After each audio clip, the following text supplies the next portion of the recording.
Right, so you're ready for this. Today we are diving deep into something pretty wild. Yeah. China's trying to take on SpaceX. In the satellite internet race? Exactly. Yeah. Yeah. And, you send over some articles about China's new rocket, this Long March 8A. Right. And this thing, it's a beast. It's not just the rocket, though. It's like what it means. It's a power play. Yeah, it's a big one. A major power play in space. Yeah, it's really interesting because this launch, it kind of signals like a shift in China's whole space strategy. How so? Well, they're not just like happy with launching satellites for themselves anymore. Right. They want to build a whole global network. Oh, wow. They want to challenge Starlink Directly. head on and other U.S. companies too. Let's actually talk about this Long March 8A for a sec. Yeah. 50 meters tall, It's huge. 371 metric tons heavier than a 747. Wow. Yeah. And it can carry like 7 tons To low Earth orbit. to low Earth orbit. Right. What's the significance of that? So it's all about efficiency, really. The Long March 8A is designed to deploy large constellations of satellites Uh-huh. quickly and cost-effectively. So it's like their answer to the Falcon 9. Yeah, you could think of it that way. Okay. But with a focus on low Earth orbit. Right. Sending those satellites specifically to low Earth orbit. Okay, so why is low Earth orbit so crucial in all of this? Speed. Really? Literally. Yeah, satellites in low Earth orbit, they're much closer to the ground, obviously. So the signals, they don't have to travel as far. Meaning? Faster internet speeds, Oh. which is a key selling point for satellite internet.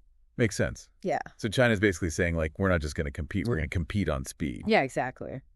But one of the articles you sent mentioned that China has a bit of a reputation for, Mhm. being more talk than action. Mm-hmm. So is there any skepticism about whether they can actually, like, deliver on these goals?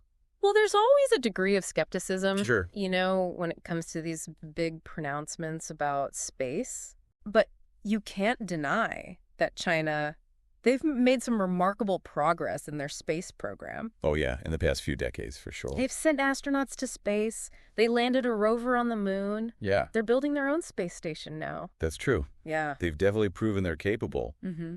But let's face it, Starlink has over 7,000 satellites up there already. Right. They've got such a head start. Huge head start. And it's not just Starlink. Other U.S. companies like Amazon are getting in on this. Yeah, with Project Kuiper. Yeah. So can China really catch up? That's the billion-dollar question, isn't it? Yeah. They are facing some serious challenges. what?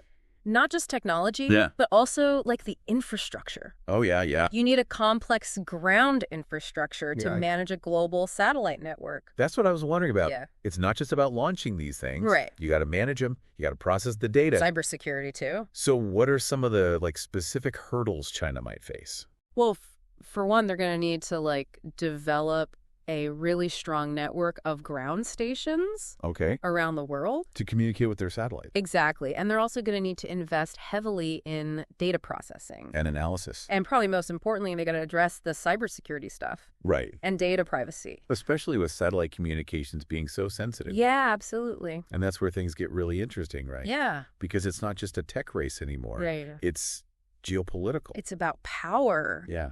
Control over a global satellite network Economic influence, too. and potentially even military applications. Absolutely. The stakes are so high. Yeah. And the competition is only going to get more intense. In the coming years. We're witnessing a whole new space race yeah. with huge implications. Yeah. For the future of technology. Yeah. Global power, our daily lives. Everything. It's crazy to think just a few decades ago, space was the exclusive domain of, government agencies. NASA, Roscosmos. Right. And now we've got these private companies. SpaceX. SpaceX, Blue Origin. Launching rockets left and right. Yeah, building these massive satellite networks. Yeah, it's a whole new game. It's a whole new ball game. What's really changed things is the cost. The cost of access to space It's gotten so much cheaper, to launch things into orbit. which has opened the door for a lot more players. So it's not just the U.S. and China then. Oh, no. You mentioned the European Union. Yeah. Some private companies are even getting involved. You have companies like OneWeb in the UK, Uh-huh. Telesat in Canada, Okay. and then you have Amazon, of course. Right. With Project Kuiper. They want to launch thousands of satellites. It's like a modern-day gold rush. It really is. Everyone's trying to get their piece. Get their claim. But with everyone launching all these satellites, are we going to run out of room up there? That's a good question. Is there a risk of creating a traffic jam?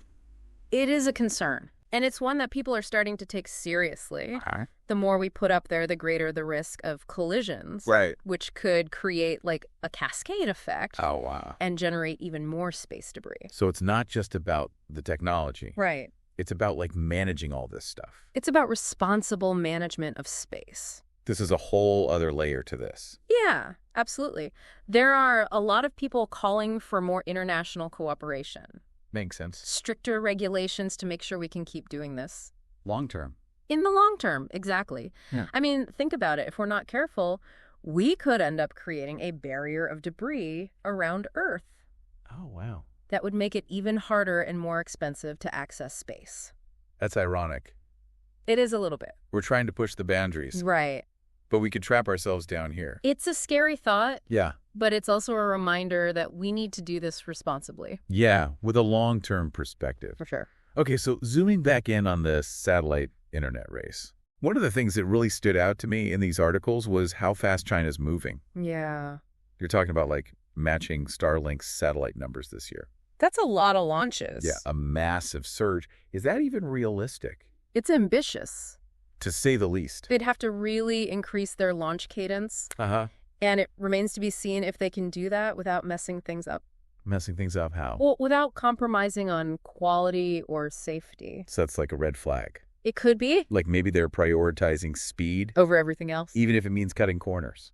Yeah, it's something to think about. It makes you wonder. There's always this tension, Between. speed, and thoroughness. Okay. And with space technology, the stakes are so high Yeah. that tension becomes even more, more important. Right. We got to remember, launching a satellite is only the first step. Oh, right. You have to manage it, you have to maintain it, protect it from cyber attacks. Oh, yeah. And make sure it's working properly. That takes time. It takes time, it takes expertise. So it's not just about launching the most satellites. Yeah. It's about like building a system that actually works. A reliable system A sustainable network. that can deliver on its promises. So it's like a marathon disguised as a sprint. Yeah, that's a great way to put it. Yeah. In the long run, it's not about who gets there first. Right. It's about who can build something that lasts. That provides value over time. Exactly. So we've talked about the tech challenges, the geopolitics, all that. But what does it all mean for like regular people? Why should we care about this satellite internet race? Well, I mean, think about it on a practical level. This could mean faster, cheaper internet for millions of people. Yeah. Especially in remote areas, Right. places where you don't really have good internet access. Yeah. Underserved areas. But they don't have the infrastructure for traditional broadband. That's huge. It is huge. Internet's basically essential now. It's like electricity running water. Yeah. It's crucial for education, healthcare, business. It's being connected with people you know. Yeah, all of it. And for a lot of people, satellite internet could be like the key. Yeah, to unlocking all those opportunities. So this whole competition could actually be a good thing. It could be. It's driving innovation, pushing these companies. To reach new markets. Yeah. For sure, it has the potential to be a real positive force. But there are downsides too. There are always downsides. Like what? Well, one concern is, we're putting more and more stuff up there. Yeah. So what happens to space? Congestion. Congestion, competition for resources. Right, like we were talking about before with the space debris. Exactly. Too many satellites could create a real mess. Yeah. And then there's the potential for these networks to be used for surveillance, Well, censorship, the governments could use them to like... monitor what people are doing online, Yeah. restrict access to information, Wow. even disrupt communications. During conflicts. Yeah. It's kind of scary to think about. It is a little bit. It seems like any new tech can be used for good or bad.